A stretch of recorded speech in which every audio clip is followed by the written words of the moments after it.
Row cases ends up illustrating, there are a lot of people who are in prison who did not commit a crime, who are actually, in fact, innocent. And especially from our how our criminal justice system works, where typically those accused of crimes don't even get a trial. They end up getting a plea bargain, where they have to plead guilty whether they are or not, and defense attorneys and prosecutors work together to try to convince the accused to take the plea bargain rather than going to trial. So, in that sense, then that's just going to increase that. That is typically the way it works. Just increases the likelihood that you're going to have innocent people behind bars. So that 50% of prisoners have family members that have been or are behind bars. Could be that certain groups are being targeted more than others. Would be another way to explain this. Whether it be in terms of class or it be in terms of race. All right. Now, friends, neighborhoods, and subcultures can also have a powerful impact. And so we can look at gangs, we could look at the mafia as being subcultures that function as businesses.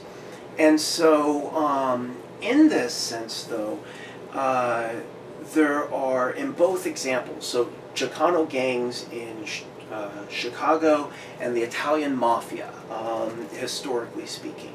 So if we were to take those two examples, and both of them end up having a high degree of value on masculinity and notions of respect. And there's also a strict hierarchy within the social order. And so you have your bosses, and then you have the underlings and various levels, kind of like a bureaucracy, all right? Except they don't keep files and records the way a bureaucracy would, so it wouldn't technically qualify as a bureaucracy.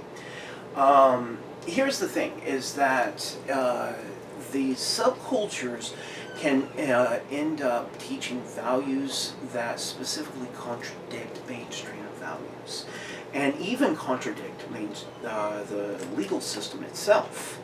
So if we were to look at this notion of respect and masculinity and the gangs in Chicago and then the mafia historically, what we would end up seeing is that there were prescribed punishments. So, for instance, if you're a part of the gang in Chicago and you feel you've been disrespected by someone, you are obligated to engage in violent acts against that person. Now, you may end up violating the law in doing so, but you would be engaging in deviant acts to allow such disrespect to slide.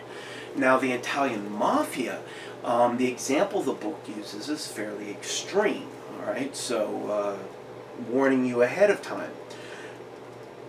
In this example, say that a male who was working for one of the bosses was thought to have flirted with one of the boss's girlfriends. Now, there's a prescription for what the mafia would do for the boss. If he wanted to remain a boss, he would have to take the underling out in the middle of nowhere, cut off his penis, shove it down his mouth, and then execute him, shoot him in the back of the head. If he didn't do that, he would be seen as being deviant and a weak boss, and most likely would be challenged and executed himself. So, in this kind of sense, we can certainly see Sutherland's model working in a very dramatic sort of way when we look at subcultures, such as criminal organizations. All right. Now, why do the question of why do people commit deviant acts? There's a flip side to that question. Why do people not commit deviant acts? When people are following the norms, why are they following the norms? Well, symbolic interactionism also contains within it something called control theory. Now, it should be very easy for you to remember who proposed control theory. His name was Walter Reckless. So Reckless proposes control theory. All right, he proposes it in 1973. And he says that basically a system of inner and outer controls ended up keeping the vast majority of us, the majority of the time, from committing deviant acts. And even those of us who do commit deviant acts, that's just one moment in someone's life. That's not their entire life. And while they may commit a deviant act here or there, most of their lives, regardless of who you're looking at, is going to be following most norms. And so even people who engage in deviance do not engage in deviance all the time. So what are these outer and inner controls? Outer controls are kind of what they sound like. They're other people who would pressure us not to violate norms. They're people who would be significant others who we care what they think about us, and we don't want to upset them or have them think less of us. So this would be attachments to friends and family, the significant others part. It would also be involvement in normative groups. So any kind of normative group. It could be a school club. It could be just any organization whatsoever that you're involved in that is a part of the normative society. That you want to remain a part of the organization, so you're not going to commit deviant acts that might get you kicked out, for instance. And then also commitments. We all have obligations and commitments beyond just our individual selves. So going to school, for instance, having a job, this all, other people rely on us. And so this also then makes it less likely for us to commit deviant acts. Now, inner controls are also kind of what it sounds like. Inner controls are more your personal beliefs, like a personal sense of morality. But even this is tied to outer controls in terms of, well, where did you learn that sense of personal morality? So, but it's the idea of feeling shame or embarrassment or anything, guilt at even thinking about committing a big deviant act, or what you would consider a deviant act, or what your cultural background would consider a deviant act. So, the next one, and you will probably remember this from when we discussed labeling theory before with the Saints and the Roughnecks. So definitely go back through your notes and take a look at the Saints and the Roughnecks. Remember, William Chambliss is the one who did that study. Classic statement of labeling theory. Here's the basic idea behind labeling theory. Is that, you know, that old childhood saying, sticks and stones can break my bones, but words will never hurt me. Well, that's a bald-faced lie. Words do hurt us. Words do hurt. And if those words come in the form of a label, like you're a bad kid, for instance, or you're a behavior problem, or anything along those lines, and that gets passed down through the years, and that label keeps getting applied, it becomes a self-fulfilling prophecy. And so people tend to live up to other people's expectations. If you set those expectations high, people tend to strive to live up to those high expectations. If you set the expectations low, then people strive to meet those expectations. And if you end up placing the expectation that someone is going to be deviant on them, then most likely that person will become deviant. All right. Now, most of us want to avoid having deviant labels applied to us. And we have, coming from Gresham Sykes and David Matza, who first did the study in 1957 and then replicated it in 1988, coined the phrase or the term techniques of neutralization. Now, techniques of neutralization is the way that we try to neutralize even thinking of ourselves as being deviant. So it's kind of funny when you think about cultures that try to encourage a sense of individuality, express yourself, be yourself, and at the same point in time, though, don't be deviant. But if you're being an individual, then that would imply you're at least not following the little norms like folkways, right? All the time. And yet conformity is highly valued in all societies, as it must be to maintain social order, as we're discussing. So, in this sense then, techniques of neutralization, keep in mind, are ways of neutralizing deviant labels specifically. And there are 5 that Sykes and Matza found. The first one, denial of responsibility. I couldn't help myself. I'm sorry, I was drunk. I didn't mean to do that. I was out of control. I was this or that, or whatever that ends up alleviating you from a sense of responsibility. The next one is denial of injury. Who really got hurt? No harm, no foul. Doesn't matter that I did a deviant act. I don't see any harm being done or injury, so it's not deviant. The third one is denial of a victim. We also call this in sociology more generally blaming the victim. They had it coming. It was their fault. They shouldn't have been wearing those clothes. They shouldn't have been grouped in that group. They shouldn't have been wearing that hoodie. They shouldn't have. Take your pick. And so that's a common, very common technique of neutralization, is denial of the victim by blaming the victim. Number 4 is condemnation of the condemners. Who are you to judge me? I bet you've done a lot worse than I've done. Completely sidestepping the issue of whether or not you've committed a deviant act, and now just throwing out, well, I'm sure that you all have done worse than me, so your judgment of me is invalid. So, condemning the condemners. Then the last and 5th one, appealing to higher loyalties. I had to help my friends. I had to be there for my family. I had to what have you.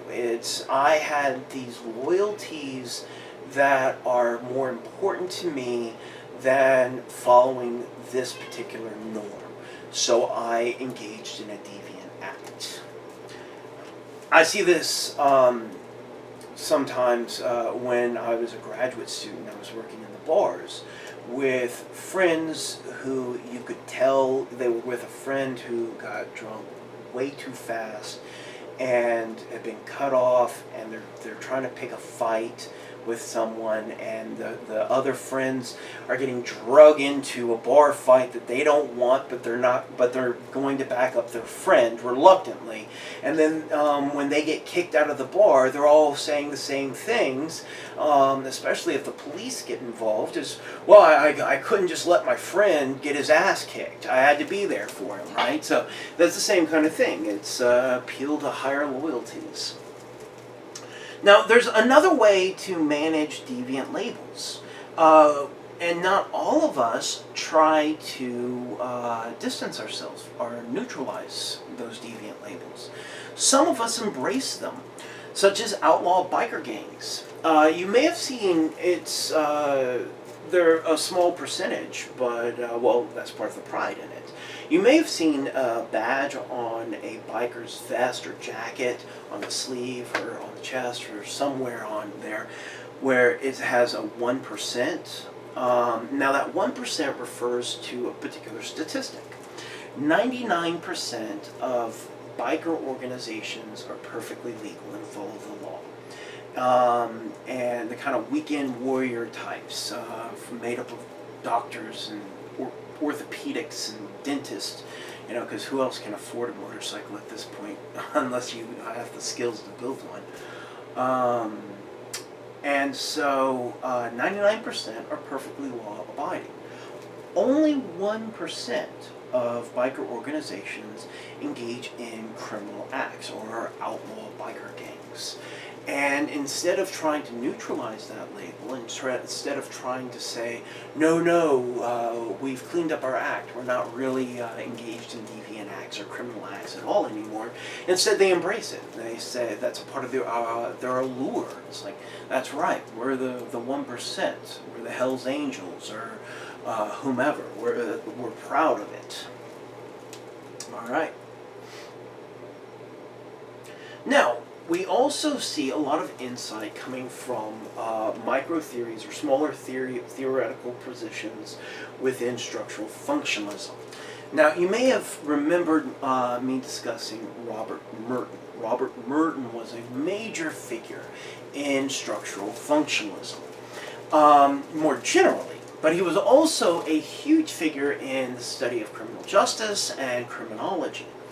Now, he came up with the theoretical perspective known as strain theory, which basically argues that if there is a strain between the institutional means provided by a society to achieve cultural goals that are held up by a society as desirable to achieve, then there is going to be an uptick in deviance. In other words, if a society is going to hold up a cultural goal, like being wealthy is a good thing, and they're going to bombard us with shows that show people living nouveau riche lifestyles, when Real Housewives and MTV's Cribs and the lifestyle of the rich and famous. If our culture is going to hold in front of us that these are all things that are so desirable that we should be wanting to work towards, then it causes a great deal of strain if there are not legitimate institutional pathways to achieving that open to everyone. And not everyone can get wealthy. Just think about it statistically. Society needs people to fulfill certain roles, like sanitation workers. And as long as society needs people to fulfill working class jobs, there's going to be a working class. As long as those jobs are viewed as being working class, there will continue to be a working class, because those jobs will come with fewer returns or benefits.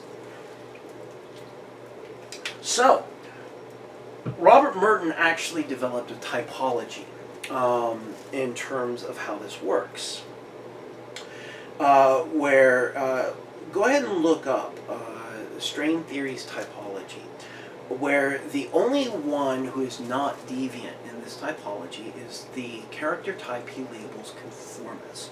And so the conformist believes that there are institutional methods for achieving cultural goals. But they're the only ones, all right? Because then you have the innovator. The innovator does not see institutional means to achieving cultural goals like becoming wealthy. So they innovate. They create a new way to do it. So they might rob a bank. Very innovative of them, right? It's a country that celebrates innovation and enterprise, certain types at least, right?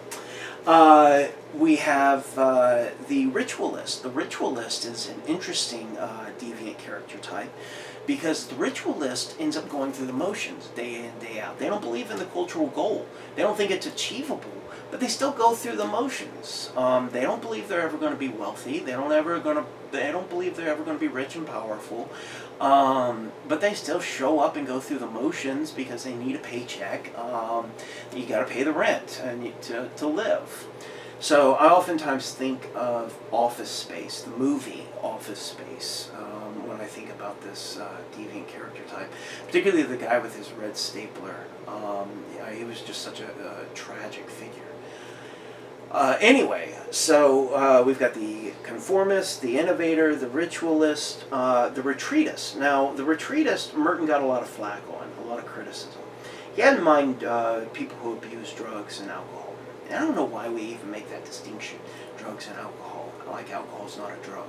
But anyway, so he called them retreatists because he saw them rejecting the means, the institutional means of a society as well as the cultural goals. Here's the problem. Further research shows that they're not retreating from society at all, which is how he came up with the term retreatist. But actually have to be very much involved in their society, and they have to be able to pay to support their habit. They have to figure out and learn from others who share their habit. What are the best ways of getting money? What are the best ways of hiding the effects of the habit? And so this character type is not retreating from society at all, but is very much engaged in a different aspect of society altogether. And so I suppose you could say they retreat from mainstream society in this way, but not from society altogether. And then lastly, we have the figure of the rebel. The rebel is also interesting. The rebel rejects both the institutional means as well as the cultural goals. And you think, well, then how is that different from the retreatist, right? I mean, they supposedly do the same thing. Well, here's the difference, is that the rebel comes up with new ones. They come up with new institutional means. They come up with new cultural goals.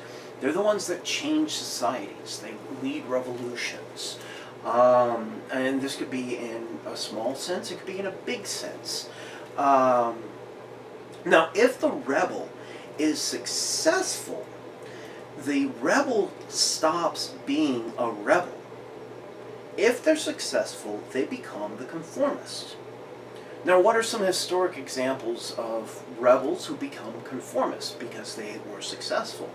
Well, Thomas Jefferson, George Washington, John Adams, Ben Franklin. Do you think if the American Revolution had failed, they wouldn't have been the first being lined up to be executed by the British? Of course they would have been. As deviants. All right, rebels.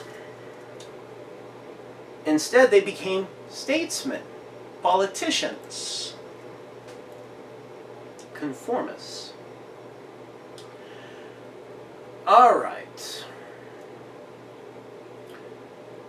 Now, woven within life, we have an illegitimate opportunity structure. Illegitimate opportunity structure, the opportunities day in, day out to engage in deviant acts. For instance, right now I'm looking out the window of my room here of my library, and I'm watching people commit deviant acts as I'm discussing it. We are currently, as I'm filming this lecture, under a stay-at-home, shelter-in-place order to try to flatten the curve of the COVID-19 virus. However, people are not sheltering in place. They're not just going out for essentials, and people are going out, and I see cars driving back and forth, and I seriously doubt all these people are going to pick up supplies from the grocery store. I'm sure some are, but I seriously doubt all of you are. All right. But the illegitimate opportunity structure is also, could you swipe this credit card number from a customer at a job that you're working? Could you get away with taking money out of the till after it's been counted down? Could you get away with stealing from this store or this person whom you're visiting? These are just examples of the illegitimate opportunity structure. And people who are highly normative and follow norms typically are unaware of the opportunity structure all around them on a regular basis. Now, we had made already the distinction between white-collar crime and street crime, whereas this is where economic class really enters into this distinction. So white-collar crime is Edwin Sutherland's term. And it's a term it's a concept that is analyzed far more by conflict theorists than by any other school of thought. So just because Sutherland contributed to a theory, was the leading theorist in terms of differential association under symbolic interactionism, doesn't mean he didn't also contribute things that were very much influential to other schools of theoretical thought, such as conflict theory. So white-collar crime is the general umbrella term. These are crimes committed by people of high status and high economic class. So people of high socioeconomic status, generally. Examples, I've already given some of them. Actually, I've given all of them. I'll just repeat that your book gives. I'll repeat them here. Bribery of a public official, securities violations, embezzlement, false advertisement, price fixing, violation of environmental regulations, or just general violation of economic regulations, which would fall under security violations. Now, corporate crime is a little different. White-collar crime can be done by an individual to enrich themselves. But there's a particular type of white-collar crime that is called corporate crime. Now, corporate crime is a type of white-collar crime. It's a crime that is committed by executives that, in the name of benefiting their corporation. So in the name of enriching investors, say, for a Fortune 500 corporation, they end up committing these kinds of crimes. So what are some examples of corporate crimes? And I'm pulling these examples straight from the Henslin text. Sears, for instance, Sears executives in 1999 were found to have defrauded $100 million from poor and bankrupted customers. Macy's and Bloomingdale's were found to have done the same thing, but they settled out of court, so we actually don't know the figures on that. Citigroup has, the financial institution, has a long history of stealing money from its clients. Actually, Citigroup, when they merged back in the late 90s and became Citigroup out of two other larger corporations, it was a violation of the Glass-Steagall Act. But Alan Greenspan, who was chairman of the Federal Reserve at the time, ended up giving them the go-ahead to do the merger illegally, and then the Glass-Steagall Act was written off the law books, making the merger legal after the fact. So they also have a history of stealing money from clients. They had to pay out $70 million in 2004 from stealing clients, $18 million in 2008, and they even have been known to empty out accounts of dead clients and then post that to their profits ledger instead of passing those accounts on to family members. Now, the United States, and it's not just the United States, as you know, American sociologists tend to study American society, just as British sociologists tend to study British society, Canadian sociologists, Canadian society, etc., etc. And in the United States, as with other places in the world, there's a long history of corporate crimes being committed.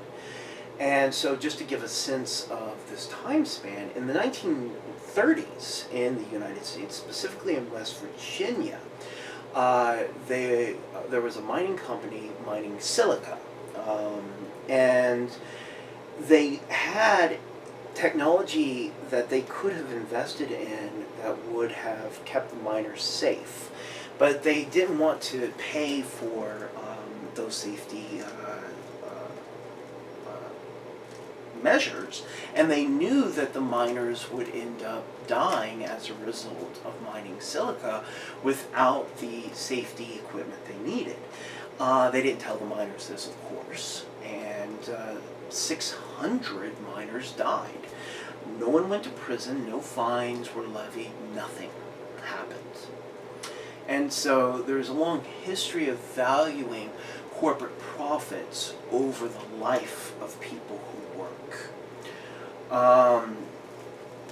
Such as we're seeing right now in the gig economy, with people who are putting themselves at risk to work in grocery stores, to keep those distribution chains going, to working in restaurants, to deliver food to people.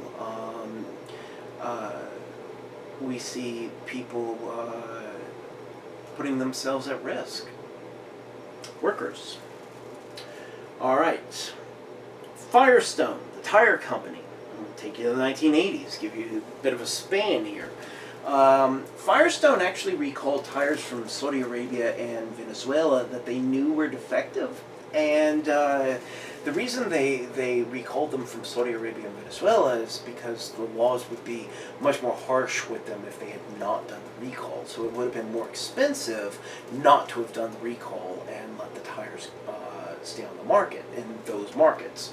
However, in the U.S., it was cheaper to leave the tires on the market rather than do a costly recall. So Firestone didn't do the recall in the United States because our laws are more lenient with corporations. 200 people died as a result. 200 Americans died as a result. No prison sentence, nothing. Finally, just to give you an idea of how the system is, and by system I'm talking about criminal justice system, I'm talking about economics, I'm talking about our legal system, so even our legislature, from the legislature in D.C. to state legislatures, are slanted in the benefit of the wealthy and well-connected and against those who end up working. So, as a point of comparison only, if you set up conditions where you know it's going to lead to workers you hire dying, at most, if you see any jail time whatsoever, the maximum sentence is 6 months, and it's considered a misdemeanor. Again, just by point of comparison, if you happen to be on federally reserved lands and you see a wild donkey and you go up and you harass it, not kill it, not maim it, just harass it, and a park ranger sees you, calls the police, and you get arrested, you can get up to a year, not in jail, but in prison. And keep in mind, Americans tend to confuse jail and prison. They think of them as the same thing. Jail is where you sit for short sentences or to await trial. Prison is much more serious, and